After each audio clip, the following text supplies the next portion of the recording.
एकादशी की इस पावन वेला में पुनः एक बार हम एकत्रित हुए हैं और समस्त गुरुजनों की तरफ से सब साधकों को, गुरुजनों के इस परिवार के समस्त सदस्य को भरपूर आशीर्वाद, एकादशी का बहुत आशीर्वाद चाहते हैं बहनों।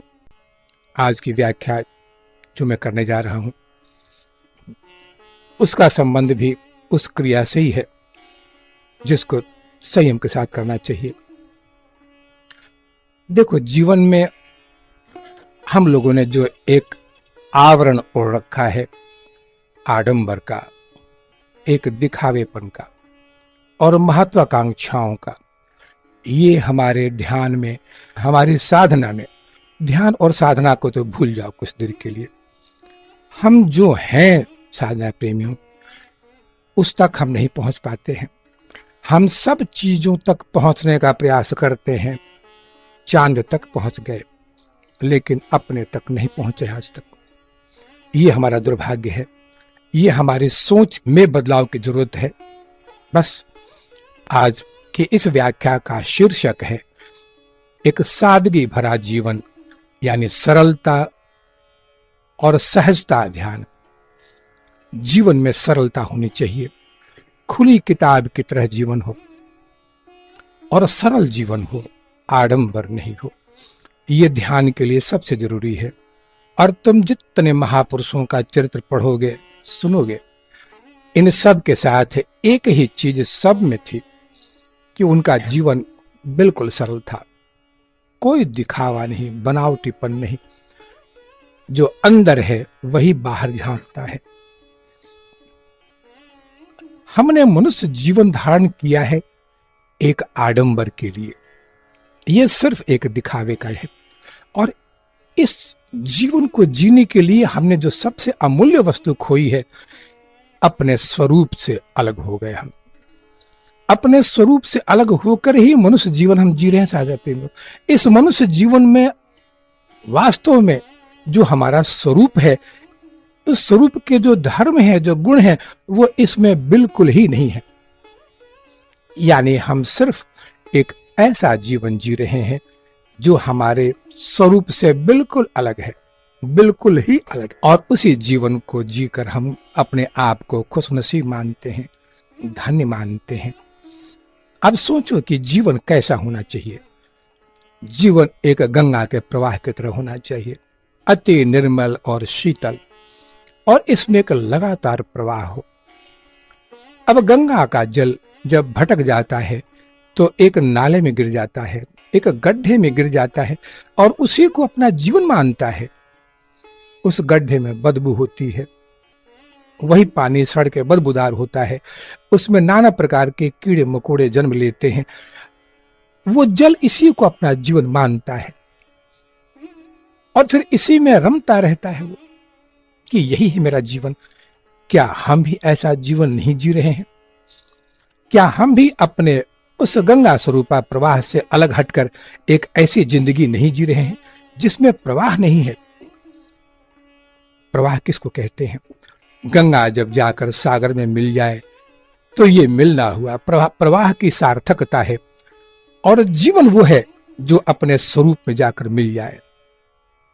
देखो, गंगा के जल को अगर तुमने मोड़ा नहीं अपनी इच्छा से, अगर इसमें नाना प्रकार के तुमने नहर और बांध नहीं बांधे, तो ये स्वतः ही जाकर सागर में मिल जाएगा, मुक्त हो जाएगा। लेकिन हम ऐसा नहीं करते हैं। हमने भी अपने जीवन को अगर आडंबर से युक्त न किया होता, ये बांध बांधना, नाना प्रकार के चीजों को करना, तो हमारा जीवन स्वतः ही अपने स्वरूप में जाकर विलीन कर जाता। फिर किसी साधना की आवश्यकता नहीं होती। मैं सत्य कहता हूं, ये जो आडंबर है, ये जो दिखावापन है हमारे जीवन का, ये हमसे, हमारे अपने स्वरूप से अलग कर दिया है इसने। यानी हम जो वास्तव में अंदर हैं उसको हम नहीं पहचान पाते हैं क्योंकि हम वो नहीं रहे। साधा प्रेमो, एक सरल चीज समझाता हूं। अगर ये आडंबर हमारे जीवन से हट गया होता तो हम कहते हैं कि हमारे जो ऋषि मुनि थे पहले के, जिनका जीवन पूर्ण सादगी भरा था, ये वही जीवन होता। लेकिन आज हम जिस जीवन को जीते हैं इसमें प्रवाह तो है, लेकिन ये हमारे स्वरूप की तरफ नहीं बह रहा है, ये सिर्फ बर्बादी की तरफ बढ़ रहा है, एक भटकाव की तरफ बढ़ रहा है, जहां कोई सागर नहीं है, कोई मिलन स्थल नहीं है। अब सोचो कि तुम चाहते हो कि जीवन हमारे अनुसार चले, तुम जीवन को अपनी इच्छा से मोड़ना चाहते हो, जो असंभव है। कभी ऐसा नहीं हो सकता, क्योंकि प्रवाह निरंतर एक दिशा की तरफ बढ़ता है, उसमें अड़चने पैदा करते हो तुम। अब जरा सोचो कि तुमने अपने को पैदा करने के लिए क्या किया? कुछ नहीं किया तुमने, तुम जन्म ले लिए। तुम अपने जीवन को सुचारू रूप से बिना रोग बाधा के और बिना मृत्यु के जीवन ऐसे चलता रहे, क्या किया तुमने? कुछ नहीं किया और ना ही कुछ कर पाओगे, क्योंकि एक प्रवाह है जीवन का, ये तुम्हारे किसी भी पुरुषार्थ के अधीन नहीं है। इससे प्रेरित होकर तुम पुरुषार्थ करते हो तो जीवन के उस प्रवाह में अपना योगदान करते हो। अगर तुम नहीं भी कुछ करते, अगर तुमने इसकी दिशा को जबरन मोड़ने का प्रयास नहीं किया होता तो स्वतः ही मुक्त हो जाते एक दिन, लेकिन तुम मोड़ते रहते हो, तुम इसकी दिशा को बिगाड़ते रहते हो। इसलिए यह प्रवाह हमेशा बाधित होता है तुम्हारे प्रवाहों से, तुम्हारे प्रयास से। तो जी साधना प्रेमियों, आज जो मैं चीज समझाने जा रहा हूं वो है कि एक जीवन को खुली किताब की तरह सादगी से भर दो और करके देखो तो सही। तुम छिपाते हो, अपने आप से भी छिपाते हो, अपने व्यवहारों को छिपाते हो, दुनिया से जो व्यवहार करते हो, स्वयं से भी जो व्यवहार करते हो, छिपाते हो उसको। तो किताब खुली नहीं रह पाती है। तुम किताब के कुछ पन्नों को ढक देते हो, मोड़ देते हो ताकि कोई इसे पढ़े नहीं, तो सादगी नहीं रह पाती है। वो स्वच्छता, वो सादगी, एक सरलता जीवन में होनी चाहिए। जैसे हमारे महापुरुष गांधी जी थे, जितने ऋषि मुनि थे, सब इस सादगी से ही संसार के सारे कर्तव्य पूरा करके मुक्त हो गए। ये सादगी की परिभाषा मैं आज समझाने जा रहा हूं तुमको। और अगर तुम चाहते हो कि ध्यान में उस आनंद का रस ले सको, देखो ध्यान कोई क्रिया का या प्रक्रिया का नाम नहीं है। ध्यान नाम है अपूर्व शांति का। जिस स्वरूप में तुम निवास करते हो हमेशा के लिए, उस स्वरूप का नाम ही है शांति, आनंद, प्रेम। इसके रस को तो तुमने चखा ही नहीं कभी, क्योंकि वो सादगी नहीं है जीवन में तुम्हारे। और सादगी से भटका हुआ जीव कभी भी उस शांति को नहीं पा सकता, उस सरलता को नहीं पा सका। जीवन एक प्रवाह है।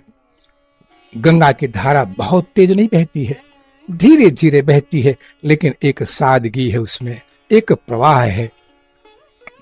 जितने भी जो मगरमच्छ हैं, जितने जो जंतु हैं जल के अंदर में, सभी आनंद से रहते हैं, कोई दिखावा नहीं है। जीवन ऐसा होना चाहिए।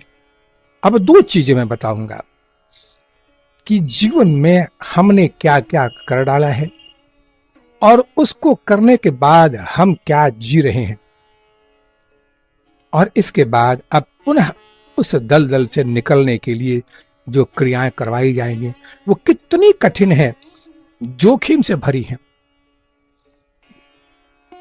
इस चीज पर मैं पुनः कहता हूं कि देखो, बच्चा किनारे, अगर कुएं के किनारे खेल रहा हो, अगर किसी नदी के किनारे खेल रहा हो तो कोई भय नहीं है।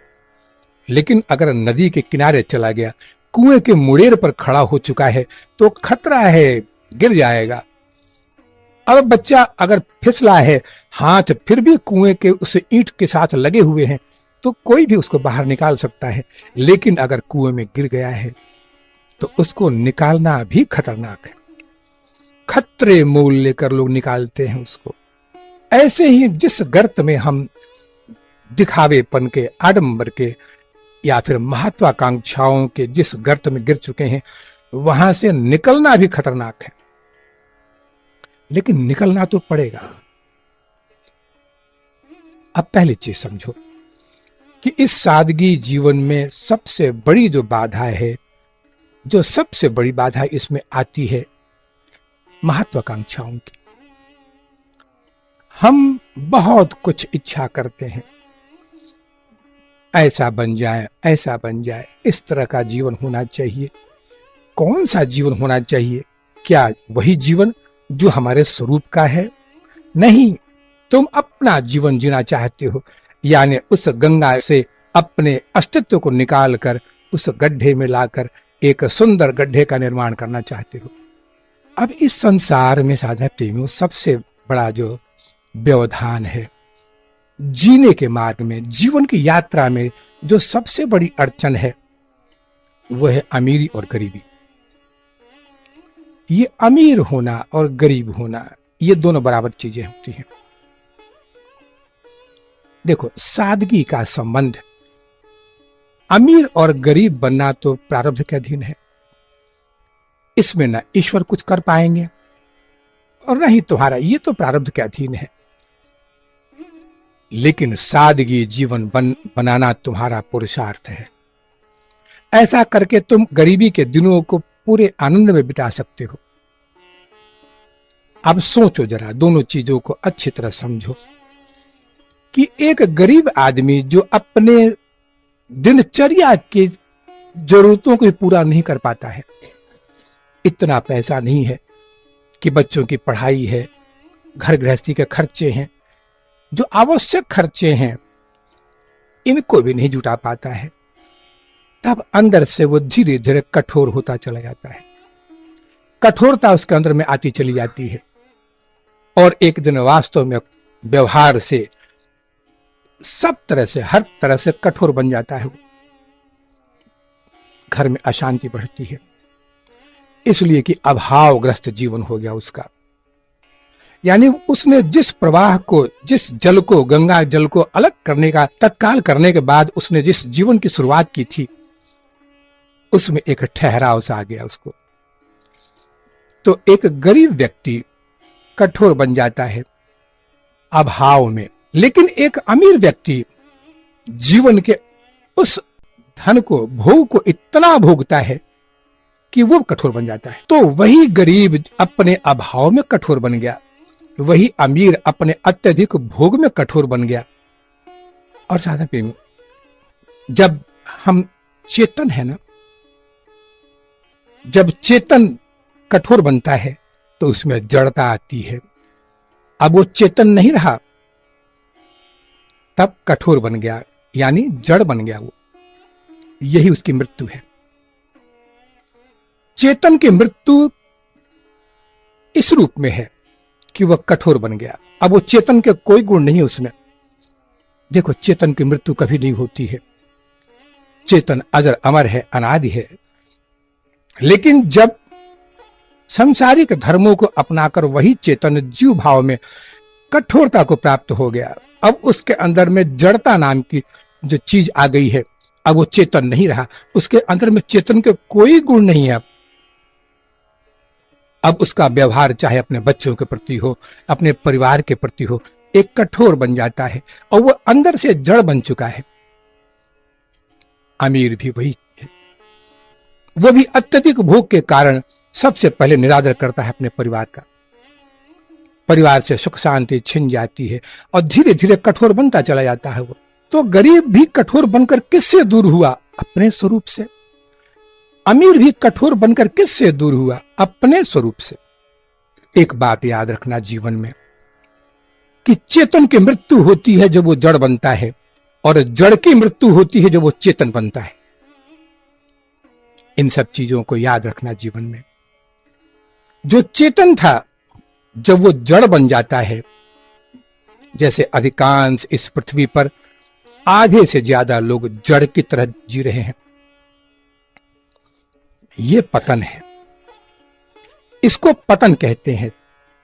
वही चेतन आज पतित होकर जड़ बन चुका है, और जड़ जब चेतन बनता है तो ये उत्थान है।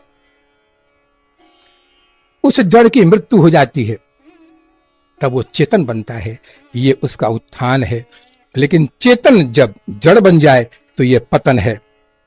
दोनों ही अवस्थाएं अपने स्वरूप से दूर ले जाती हैं। साझा प्रेमियों, सबसे बड़ी चीज है कि सरलता जीवन में नहीं रही दोनों के। अब तुम चेतन होकर जड़ बन गए तो तुम अपने स्वरूप से दूर हो गए। अब तुम्हारे अंदर की जो सबसे मूल्यवान वस्तु खो गई, वो है तुम्हारी स्वाभाविक जो सरलता है जीवन की, जो एक प्रवाह है जीवन का, ये तुमसे दूर हो गया। अब तुम सामान्य एक चेतन नहीं रहे। इसलिए एक बात जीवन में हमेशा याद रखना, हर जन्म का, हर जीवन का एक ही लक्ष्य है कि यात्रा तो चलती रहे लेकिन आनंद में चले, शांति में चले। जीवन में भावनाओं को लेकर टकराव नहीं हो। पातंजल ऋषि ने अपने ग्रंथ में लिखा है कि क्लेश के जितने भी जो प्रमुख कारण है, 5 कारण हैं, उसमें जो सबसे पहला जो कारण है वो है अविद्या, दूसरा है राग और तीसरा है द्वेष, चौथा है जीवन से अत्यधिक आसक्त होकर चिपक के रहना जीवन से।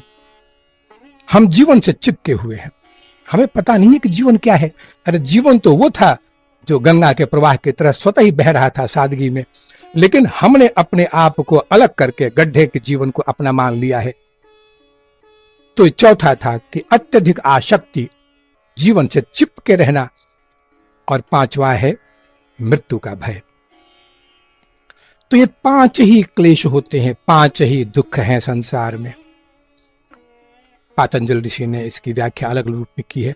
अविद्या कहते हैं कि जो अपने स्वभाव से, अपने स्वरूप से भटक गया हो, उसी की चर्चा कर रहे हैं आज कि हम वास्तव में कौन हैं।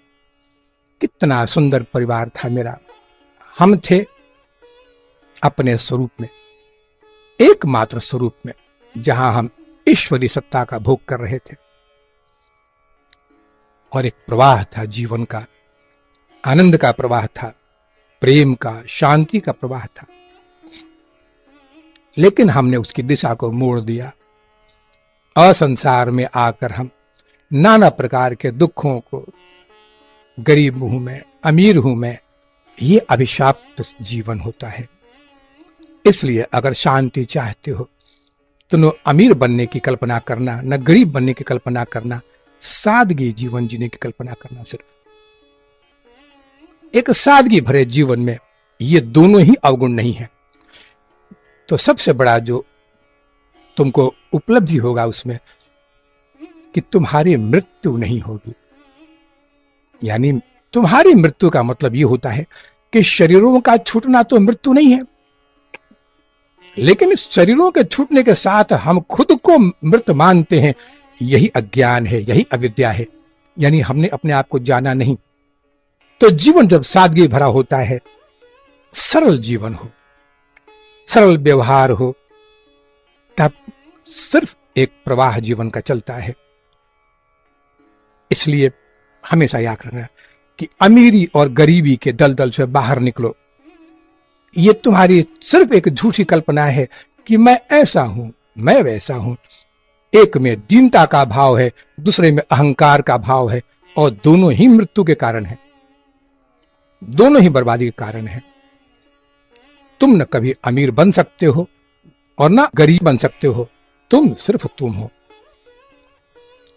जो प्रारब्ध के अधीन स्वतः चल रहा है एक प्रवाह की तरह, ईश्वरीय विधान में एक प्रवाह है, कर्तव्यों को लेकर, कर्मों को लेकर। उस प्रवाह में जो आनंद है उसको चलने दो। ईश्वर ने हमारे कर्मों के हिसाब से एक जीवन की व्यवस्था की है, लेकिन उस जीवन में यह गड्ढों वाला जीवन नहीं था। वो भी जीवन एक प्रवाह था। जैसे गंगा नदी बहती है तो उसकी कई लहरें पत्थरों से टकरा जाती हैं, कुछ देर के लिए बिखर जाती हैं, बस यही था। लेकिन प्रवाह नहीं रुकता है।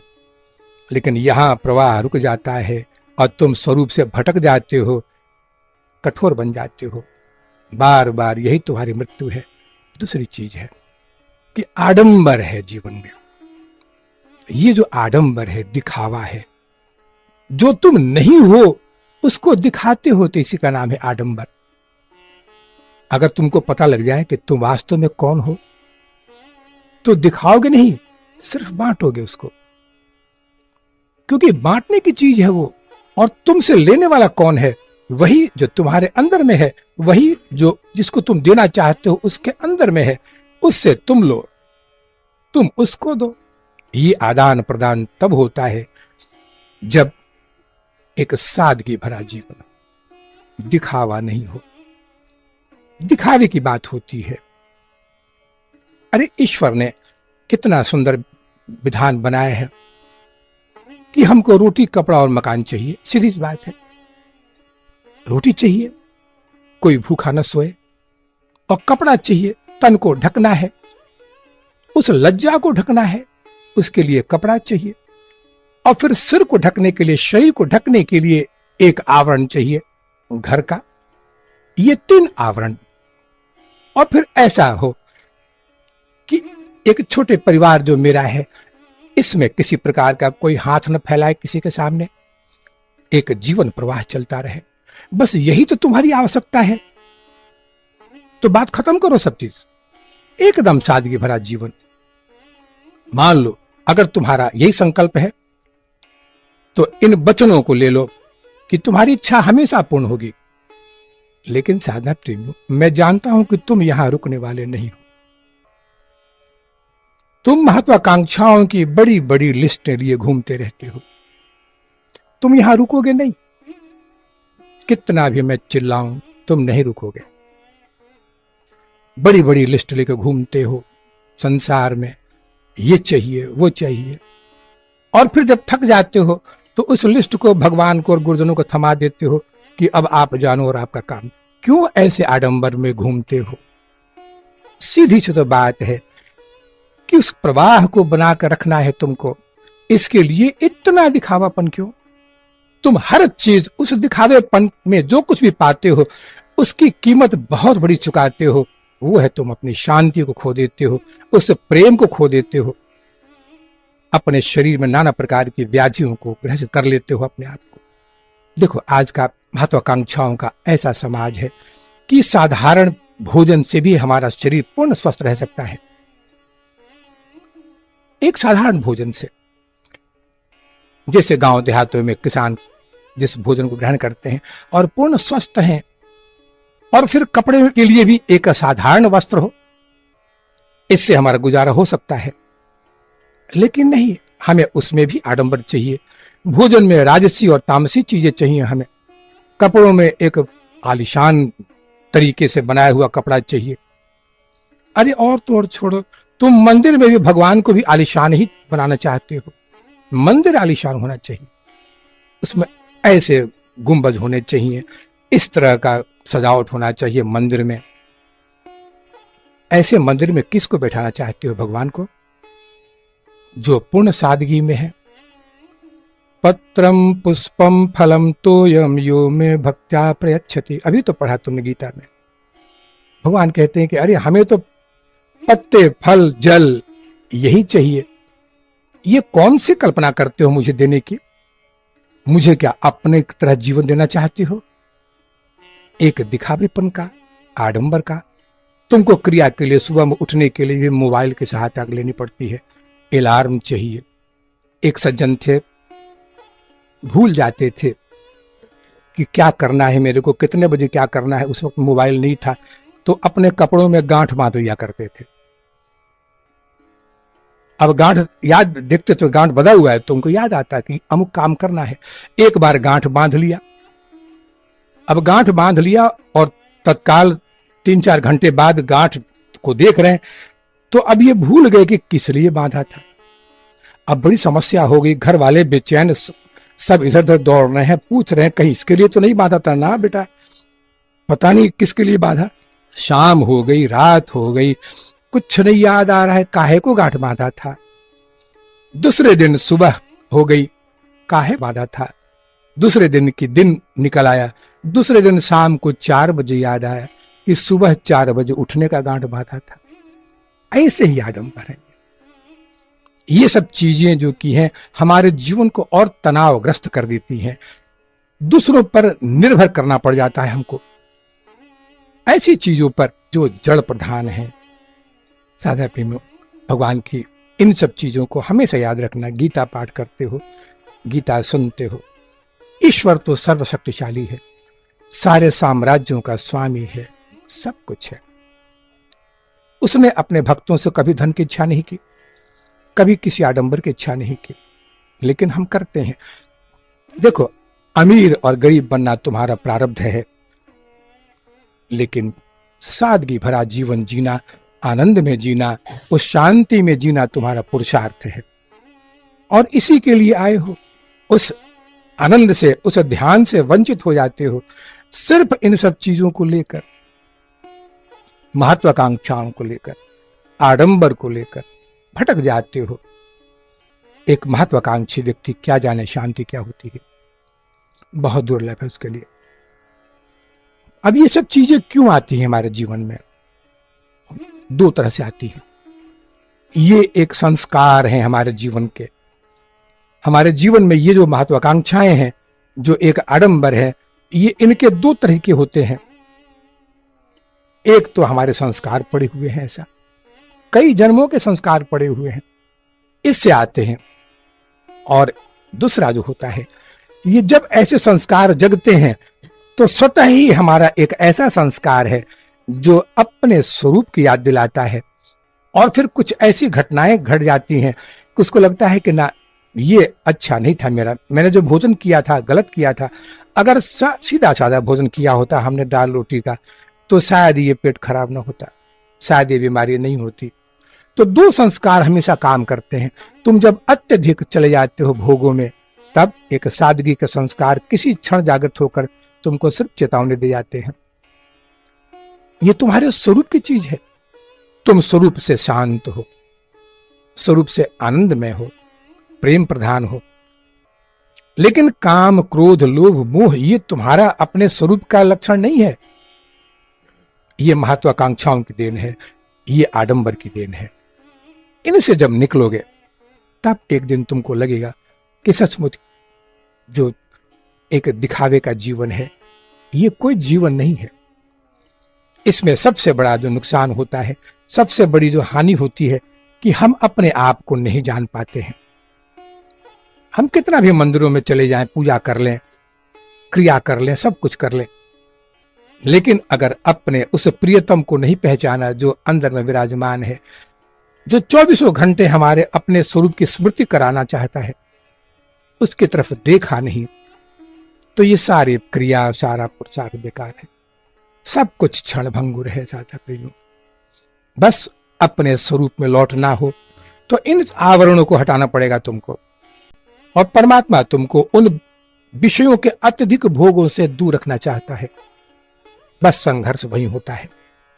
देखो, मैंने कहा कि अमीरी और गरीब तुम्हारा प्रारब्ध है, लेकिन सादगी भरा जीवन जीना तुम्हारा पुरुषार्थ है। अपने स्वरूप की तरह रहना तुम्हारा पुरुषार्थ है। और इस पुरुषार्थ में जो सबसे बड़ी उपलब्धि है कि तुम खुश रहोगे, हमेशा हमेशा खुश रहोगे। आज पैसा घर में हो न हो, बस सादगी है तो उसकी आवश्यकता भी नहीं है। खुश रहना एक बहुत बड़ा वरदान है। हम परिस्थितियों के हिसाब से रो लेते हैं, हंस लेते हैं, ये खुशी नहीं है। उस हंसी में कोई खुशी नहीं होती है। ये तुम्हारा अपना स्वरूप है कि अंदर से खुशी होनी चाहिए, हमेशा एक मुस्कुराहट होनी चाहिए।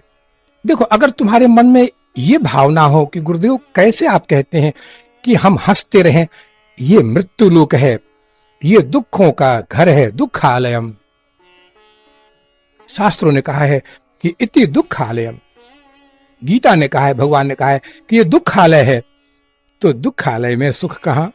अगर ऐसी तुम्हारी धारणा है और इस संसार के प्रति तुम्हारी अगर धारणा ऐसी ही है, तो तुमको कहीं सुख नहीं मिलने वाला। तुम जहां भी जाओगे दुखी ही रहोगे। अगर तुमको स्वर्ग में भी भेज दिया जाए तो वहां भी दुखी रहने के कोई न कोई बहाने ढूंढ लोगे, क्योंकि तुमको दुख में रहने की एक संस्कार पड़ चुके हैं। एक माहौल तुमको अच्छा लगता है दुख में रहने का। कि रोते रहें और दूसरों से हम सुनाते रहें कि देखो मैं कितना दुखी हूं। तुम बहाने ढूंढते हो दुख में रहने के, दोष देते हो परमात्मा को। एक व्यक्ति ने एक महात्मा से पूछा कि हे महात्मन, आप कैसे कहते हैं कि आप हमेशा स्वर्ग में ही जाएंगे? आप बार बार कहते हैं कि मैं तो स्वर्ग में ही जाऊंगा, मैं स्वर्ग का आनंद भोग करूंगा, मैं स्वर्ग में ही जाऊंगा। उसने कहा कि ये क्या आप इतनी गारंटी कैसे देते हैं? क्या आप ईश्वर के मन की बात को जानते हैं? ईश्वर के मन में क्या है आपको पता है क्या? महात्मा ने कहा कि अरे बच्चों, ईश्वर के मन को तो मैं नहीं जानता, लेकिन मैं अपने मन को जानता हूं। ईश्वर चाहे मुझे स्वर्ग में भेज दे या नरक में भेज दे, मैं दोनों जगह हंसता रहूंगा। मुझे परवाह नहीं कि नरक हो या स्वर्ग हो, मेरे लिए कोई फर्क नहीं पड़ता। मैं हमेशा हंसता रहूंगा, मैं खुश रहूंगा। मेरे लिए स्वर्ग और नरक का कोई भेद नहीं है मेरे मन में।